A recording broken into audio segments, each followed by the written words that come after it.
Thank you for joining us on this episode of Sports Bets for Free. My name is Scott Jenkins, your host. Just a local sports bettor here in Phoenix, Arizona. And hopefully today with our bets and your bets, it's going to be another profitable day for you. NFL Round Robin continues. It is the last season-long show we have to do. We are down to the winner of the AFC West, Kansas City Chiefs.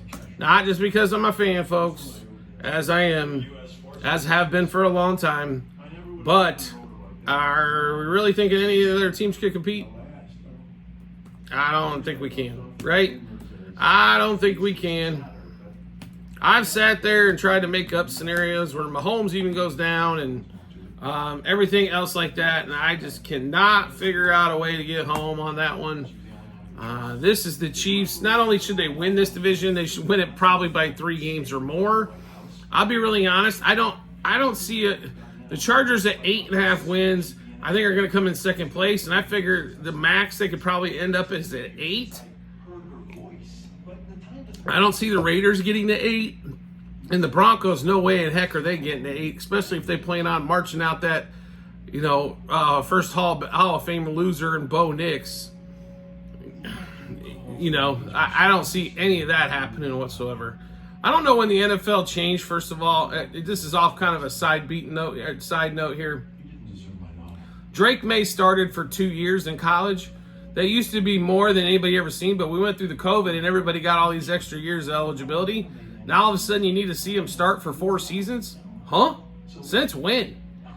I heard he only started 2 full years. What? Just because Bo Nix started for 6 years? And the first 4 years at Auburn, by the way, were absolutely god-awful. And everybody couldn't figure out why he couldn't hit nothing. He goes to Oregon where everybody's wide open. And all of a sudden now he's a genius again. But, when did quarterbacks need more than 2 years of college starting before they're not experienced enough and they need to sit for another year? That's on another note, but I didn't understand that one at all. Anyway, let's get off of that garbage. Let's get to what we're here for, right? Kansas City Chiefs season-long bets. So, first things we're going to do, we got to go look at the totals, right? We got to go look at that. So, and we also need to go look at that schedule. So, let's go take a look at the win total, which is at 11.5, about even, either way. Slightly juiced to the over. It's like minus 112. Nothing big there. So, 12 wins or 12 if you like the over, 12 or more if you like the over.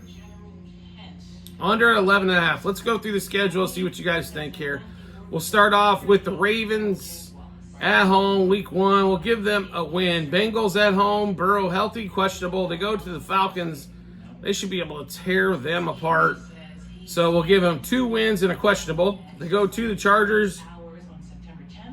They've normally beat the Chargers a couple times a year, right? So 3 wins and a questionable. Saints come to town. That should be a win. There's 4. 49ers game's going to be questionable. They go to the Raiders. I think they're going to lose one to the Raiders. The Raiders played them hard last year. So let's say they lose one. So they're 4-1 and a couple questionables. Bucks come to town. That's 5. Broncos come to town. That's 6. They go to the Bills. We'll mark that questionable, even though I think they have a ton more talent than the Bills do this year. They go to the Panthers, that's 7. Raiders come to town, that's 8. Chargers come to town, that's 9. They go to the Browns, we'll mark the questionable. Texans come to town, I think that's 10, right? They're better than the Texans and the games at home. They go to the Steelers. I'm going to mark that one questionable on Christmas Day. And then the Broncos come home, that's 11. So 11 plus 4 questionables, maybe a couple losses. There's your 17 games. So over 11.5, we do like that. I think they take at least one of those questionable games. It would not be a huge play for us, but it would be a play none the least. Now, we get into the rest of it to make the playoffs for the Chiefs. This is where it gets interesting, right? Minus 480, yes, can't play the minus 480 here. But I tell you what we did play, and we did play big, and that's going to be the division. Kansas City minus 230 to win the division. No-brainer. Like I said, I honestly think they've got a shot to win this thing by 3, 4, 5 games where they're cruising into December and they've already won the AFC West. and they're fighting for a number 1 seed. If you look at the schedules out there, for a number 1 seed, it's not for a first place team, not that bad, right? Not that bad of a schedule. They play the NFC South, which is definitely helpful, right, in that division. So, yeah, but to win this division here at minus 230, one of our biggest bets of the year for sure on that one. Now, we'll take a look at Super Bowl. I would not bet him here at plus 600. There's not enough juice. The juice isn't worth the squeeze, so to speak, right? It's much better, I think, to win the division there, minus 230, and then make the playoffs. But, I mean, 600, they're right there with the 49ers to win the Super Bowl on that one. So we're going to stay away from the Super Bowl bet. If they do somehow lose a couple games early or something like that, and that thing gets to 1,000, then we will bet it. But until that point, plus 600, we will stay away. Now, obviously, once we get to season-long bets, what are we interested in? Player props. Where do we always start? Quarterbacks. The best quarterback in the league. What do we think he's going to do this year? Now, Hollywood Brown already hurt. So does that hurt Mahomes? I don't think it hurts him a ton. He stays healthy. He's been a machine. They didn't throw the ball as much last year. A lot of it was due to the fact that Rashee Rice was a rookie.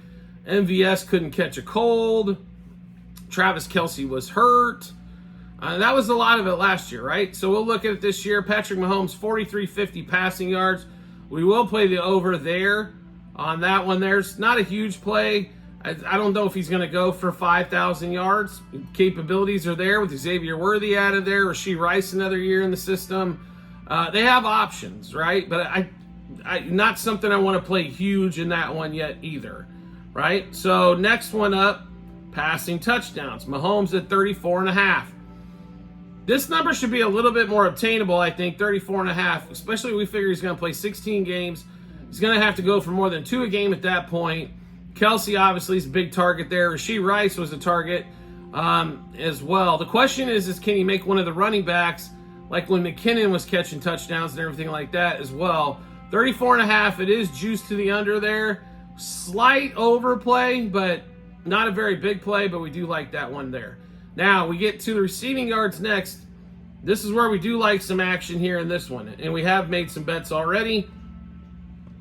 And as soon as we find Mr. Kelce. As we keep searching and searching and searching for Kelce. Kelce is still at 900 receiving yards. Well juiced to the under. Huh? Like, really? Juice to the under? Let's see. He didn't play the first game last year, and he was hurt most of the year. Okay. Thank you. I'll take that over 900 receiving yards. Appreciate you. Plus 125 now on DraftKings. If you can find it better, even better. Over 900 pass yards or receiving yards. Sign me up 3 times on Sunday. I expect him to get another 1,000-yard season and probably 10 plus touchdowns in that one as well. I know he's getting older. I know he's not going to be able to do it forever. But now you give a couple more weapons that can stretch the field and open it up a little bit over the middle for Kelce. I expect him to even have more balls flying his way on that one as well. So give us over 900 receiving yards for them. Now, we did play Xavier Worthy as well.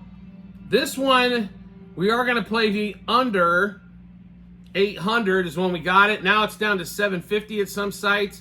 The reason why the under is Chiefs wide receivers, rookie wide receivers normally don't catch that many yards worth of balls. They get limited playing time as they're not in on a full package worth of plays, right, for the game. As Andy Reid likes to, obviously switch things up, different guys in there. But we did play under 800 yards on Xavier Worthy for receiving yards as well. All right, Rashee Rice. To be really honest, I don't know if he's going to get suspended or not. Therefore, we're kind of hanging back on anything Rashee Rice related at the moment. If we knew if he's going to get suspended or not, something we definitely play. But until that point, we got to kind of hang back. Season-long plays, you don't get out of so easily either. So you just can't hit the cash out button. and hopefully get out of that bet. So just something to keep in mind if you're looking at Rashee Rice in that retrospect. Now, receiving touchdowns, Travis Kelce, 6.5. Do like the over there. Thinks he smashes that one. 6.5. Hell, he could have that done by 2 months into the season. So definitely like the over 6.5, and it's barely juiced to the over there. Definitely worth taking on that one as well. So then, obviously we went through that. Let's go take a look at rushing yards.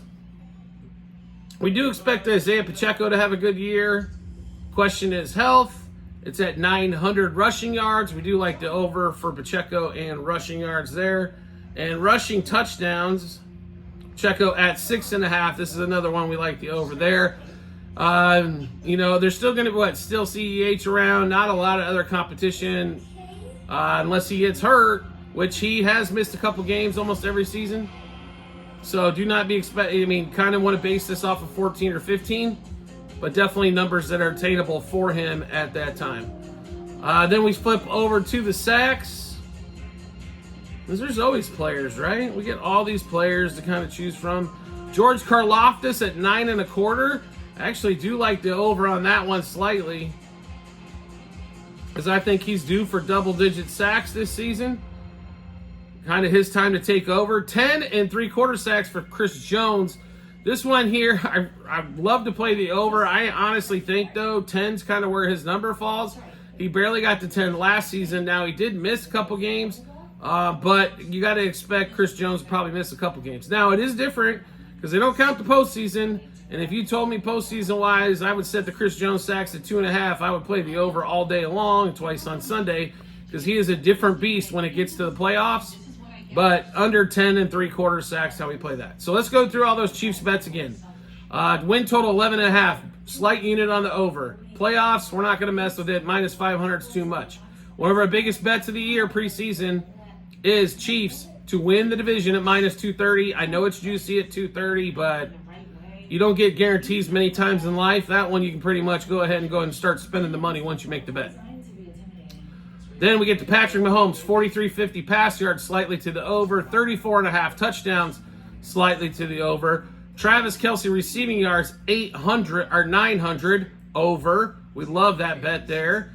And then Xavier Worthy, the rookie, we did get it after the draft at under 800. He's down to 750, smaller play, but still like him under 750 receiving yards for the season. Travis Kelce over 6.5 receiving touchdowns. Pacheco over 900 rushing yards and over 6.5 touchdowns. George Karlaftis over 9.25 sacks, and Chris Jones under 10.75 sacks. So we just went through a bunch of bets. How do you get to see all of those bets? Really easy to do. All you have to do is there's multiple spots online for it. Our TikTok and YouTube channel pages as well at the end of every episode on YouTube. Docs.google.com/spreadsheet. Bunch of other stuff behind that. Click that link, and then you will get into our Google Sheets. Go to Football 2425. Scroll down just past the draft. You'll be able to see all of our season-long bets there, and see what the bet was, what juice we got it at, how many units we wagered, what book we placed it at. And then obviously later on this year, we're going to see all of those results come to fruition. Do you like the content that you're seeing here and want to see some more? That's easy to do as well. All you have to do is hit follow or subscribe, depending on the social media platform you're watching us on, and we'll show up in your follower or subscriptions tab. Next is, if you want to make life even easier than that, make sure you turn on the notifications for that social media platform, and you get a notification sent to your phone or device to let you know Sports Bets for Free has dropped a new episode of bets. Give you plenty of time to match those up with your bets and give you that ton of confidence you need going to the betting app or betting window. Also, we have a ton of promo bonus bets to give away. Same 3 spots online. TikTok, YouTube channel pages. End of every episode on YouTube. That's bit.ly/sportsbets for free -BH. Even if you're in a state that does not allow sports wagering, there are fantasy sites where you can play over-unders in yards, fantasy points, hits, runs, RBIs, maybe in baseball. There's all kinds of those options. So even if you were in, let's say, for example, I had a client from South Carolina, we do have a couple of fantasy sites there as well where you can get some fantasy wagering done. which is basically the same thing that we're doing, just they call it a fancier new name. So make sure you click on that link as well. Check out those promo bonus bets we got to give away. We do appreciate everybody's support as always, and we look forward to seeing you on the next episode.